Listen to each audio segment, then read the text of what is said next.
episode, I will go over how ending a chapter in your career is a sign of growth, whether you were fired, laid off, or voluntarily left. Transitions can be tricky, especially when they are unexpected or something you've been longing for. Trust me, I've been in all scenarios throughout my 20+ year career. So here are my thoughts on the matter. Listen in for more. Need an extra set of hands for a case that requires a little more investigation work? Check out our proud sponsor of Season 3, Affirm Investigative Solutions, where you get the tailored and personal care for your case when you need it most. With over 10 years of experience, Affirm Investigative Solutions makes the process easy. Set up a call, develop a plan, and then execute that plan. Affirm Investigative Solutions, the litigation partner that has your back.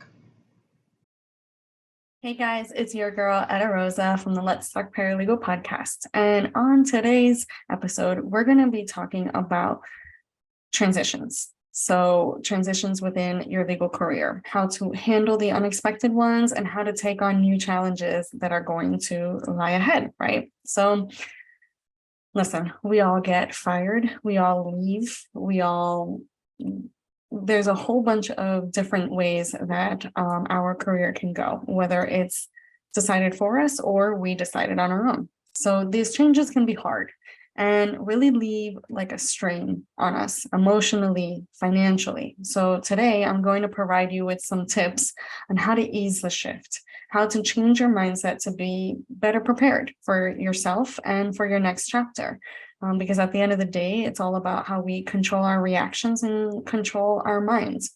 That's what's going to keep us going. That's what's going to keep our ambition. That's what's going to keep our motivation, whatever that looks like in your world right now. These tips will help you both personally and professionally. So without further ado, let's just hop right into it. The first tip is putting yourself first, right? So this is the simplest way to shift your mindset, yet it's kind of the hardest way to implement. Unfortunately, I have read many self-help books and they all include self-care in some way, shape, or form. This is all about allocating a certain period of time daily to yourself, whether it's drinking a cup of coffee in silence, alone, picking up your phone and just speaking with someone that you really want to hear from and that you really want to have a conversation with. It doesn't have to be a full-on spa day or a lavish vacation every day, but it could be a 10-minute activity or maybe just a moment, a breather, maybe just a simple deep breath. It could be an hour or a day. It depends on really what's going to fill your cup, whether it is literally or figuratively on a daily basis. And it's crucial to assisting you on focusing on the next decision and the next step you're wanting to take during this shift, right? During your current narrative. We all love to create realities. Our brain gets the best of us sometimes. And it's really nice to just take a break once a day, twice a day, 3 times a day, take a nap. I mean, hell, whatever it is, depending on what that looks like for you, what is feasible. And, to all my parents out there, I do it. I have 2 little ones. I own my business. I have my husband. I have a fur baby. I have many responsibilities. And each day I find time to allocate just to myself, whether it's, again, just 10 minutes, reading a chapter at night, meditating, going to yoga class. Every day I find one thing at least for myself as Eda, not Eda as a mother, wife, daughter, friend, etc., etc. So finding that moment in your day where you can just relax, be yourself, and do something that really fills your cup is going to help you not only to fill your actual cup, but it's going to help you to spread that love and spread that attention. And that way it doesn't leave you so exhausted at the end of the day. Sometimes we run on high so long, eventually your battery is going to run out, right? Just like our phones, our computers, all our technology has a battery life. And that's up to you. When are you going to actually charge? When are you going to recharge? So definitely put yourself first. Tip 1. Tip number 2 is evaluate your wants. So knowing what you want, those next steps is really important, right? What are those next steps going to look like for you? If you haven't listened to my episode 9 of this season, season 3, listen to it after this one, because it really breaks down on how to separate what you think you want from what you actually want. Our minds play trick on us again, right? So it can create narratives that do not exist, and in turn, those create your realities. So for instance, if you're in a bad place financially, and it's probably because you don't know your worth, and you don't know what you're truly evaluated your return on investment. So next time when you're job searching and you're looking for that next position or that next venture, let's talk about money, right? Think of everything before, during, and after hours that you need to invest time and or money in order to live a comfortable lifestyle. And I say comfortable, right? We're not talking about lavish lifestyle. We're talking about day in, day out, comfortable lifestyle. So this may look like the amount of hours or miles you need to invest to get to and from work after dropping off the kids from school, or maybe doing a monthly expense when, our monthly expenses have gone up, unfortunately, and due to inflation, rent increases, utility usage, gas, all these little things we need to actually calculate and put into consideration when we talk about money with our future or current employers if you're looking for a promotion. You see, these are all things that you need to look at in order to really evaluate that return on investment theory, right? So how much time am I investing truly to this job? And how much of that am I actually getting compensated for? So after all the taxes and the medical and all the stuff gets taken out of your paycheck, what are you actually going to be receiving? These are, everything is a numbers game. So you need to play with the numbers, need to see what your monthly expenses are, what your hobbies look like, what are those expenses, or what time needs to be allocated there? How much hours are you actually putting in versus how much they're actually telling you that you're going to work, right? We all know 9 to 5 is not really 9 to 5, especially now when we're so accessible due to phones and laptops and tablets. So understanding what your reality actually looks like versus the pretty picture that they paint in the interview process or your day-to-day process, right? So I call this the book syndrome. When you open a book, let's say you just open up a book and it's like a random chapter. Well, you're not really going to understand the entire book because you just read that one chapter, right? So you need to read the book from start to finish in order to actually know and understand the entire book. And your story is not any different. It can come out of context. You need to do it in chronological order, right? All this, right? Because we're not going to read the book backwards. Although I have heard some people do that. They actually read the ending before the beginning. But life doesn't work that way, right? We don't know what the end game is really going to look like. So we need to read our book from chapter 1 to the last chapter. And that way we can actually create a real, true reality, what's really happening versus what we think is happening.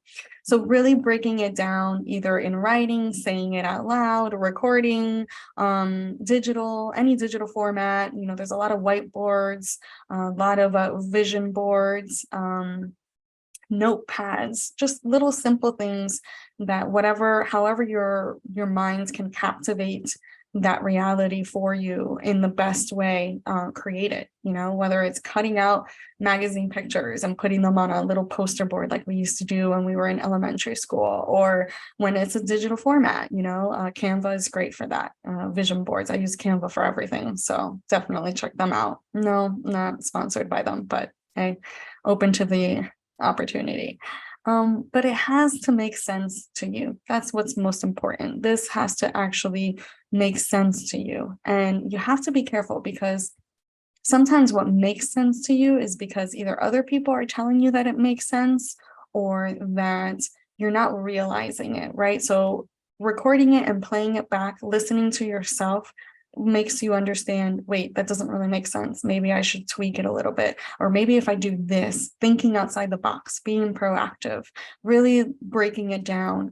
It's the only way that you're really going to understand your true version versus the obstacles that you love to create, right? We love to create these obstacles in our head about our current reality. Like, I can't get that job. I'm not qualified.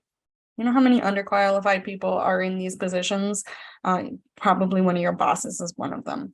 Understanding that you don't need to check all the boxes, unless obviously it's an attorney position and you need to be barred, unless it's obviously a mandatory requirement.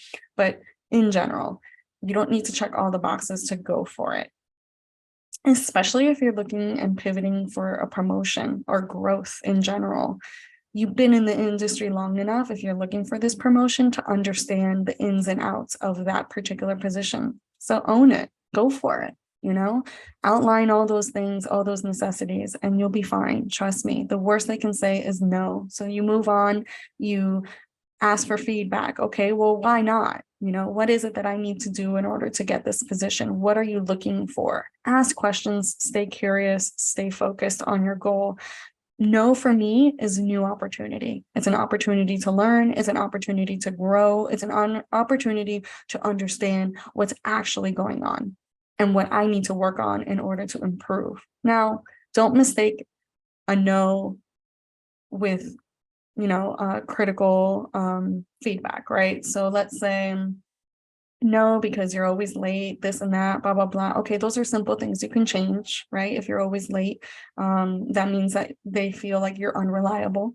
So you gotta like weed into the feedback, right? Don't take it personal. You ask them. So, brace yourself. Sometimes emotional intelligence is not, people are not trained on emotional intelligence. So they'll probably tell you in different ways what you need to hear. So it's up to you to decipher that and not take it personal because you asked for it. You asked for the feedback. So take that feedback and be like, okay, what were they really saying? Let me stop taking it personal. Let me stop feeling defensive. Let me stop being offended and really understand what they actually said. Okay, so I'm always late. How can I fix this? I know maybe the transportation, traffic, you got to see all the things that are out of your control and plan for that, right? Understanding and really breaking it down. Okay, so they want me to get certified. Okay, let me start looking into certification programs. What's affordable? Are they going to pay me back? Are they going to compensate me? Are they going to give me a raise? Or are they going to pay for it? These are questions you need to kind of break it down, right? So when you get that feedback, you review that feedback, break down that feedback, and then say, okay, I got this. These are my next steps to get to where I need to be, right? And sometimes it's not going to be an automatic yes. When you're in these interviews, ask the same questions. Hey, I am certified. So are you going to compensate me or give me CLEs towards my certification? Are you going to give me paid time off to actually attend conferences to get my continuing education? What are you going to do for me? Because according to your job description, a certification is required. So what are you actually going to give me in return? Because as you know, once you're certified, there is a continuous cost. If you're not certified and one of the requirements is an education in paralegal studies or legal studies or whatever studies, and you have that degree. Okay, well, I paid for this degree. What are you going to, what's the compensation? Because over here, you're giving me an entry-level base income, but yet you're asking for all these things. And I paid for that. Nobody paid that for me.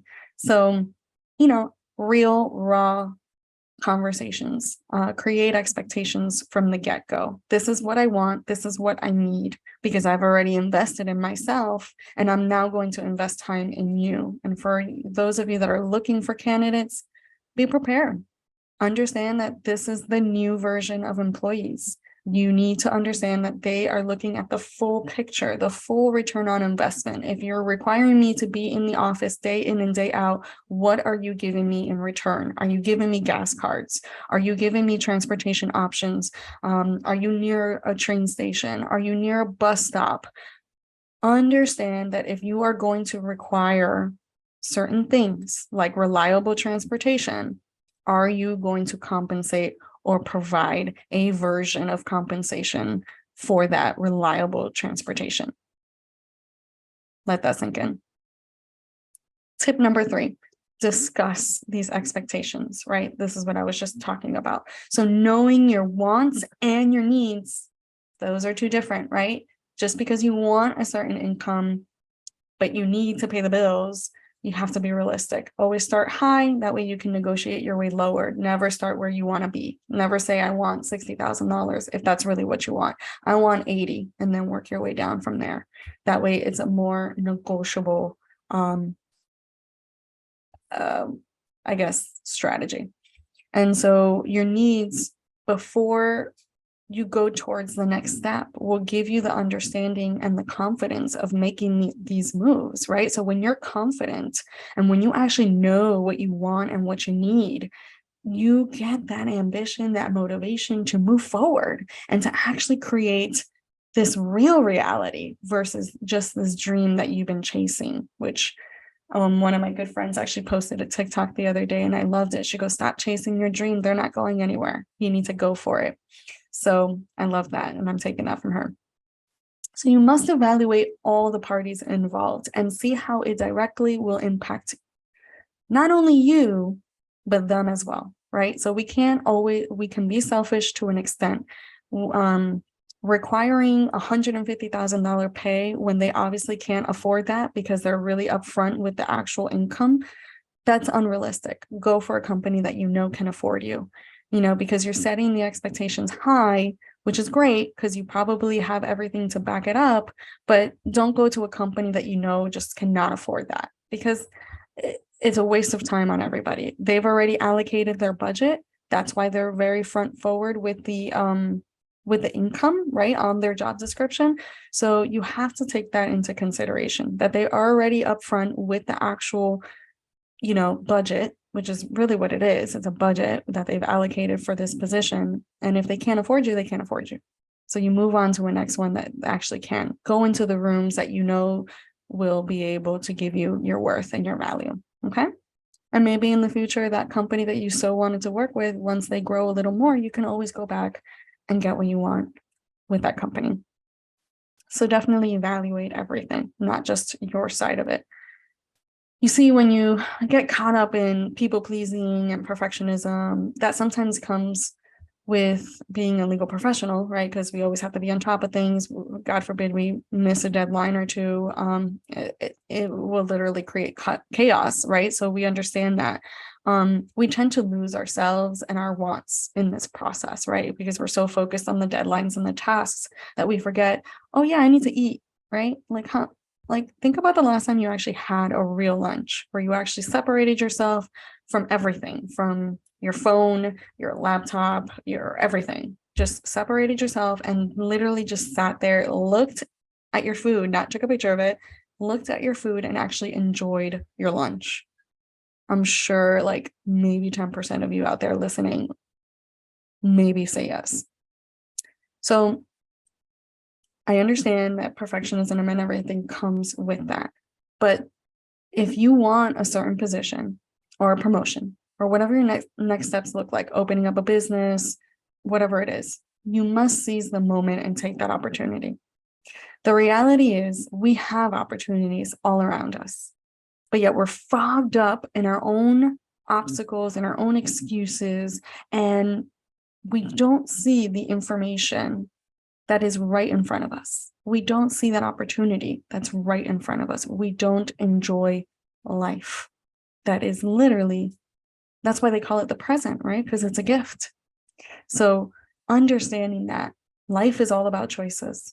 We can choose how we influence, where we influence it, and we can continue throughout the rest of our decisions to make it until we see ourselves in that spiral. Whether that spiral is going up or whether that spiral is going down, again, that's your choice, right? So choices create realities. So you have to understand that. I'm going to leave you with this last thought. Make yourself a priority, because if you don't, no one else will. And that's it for now. Until justice is served, I'll be here.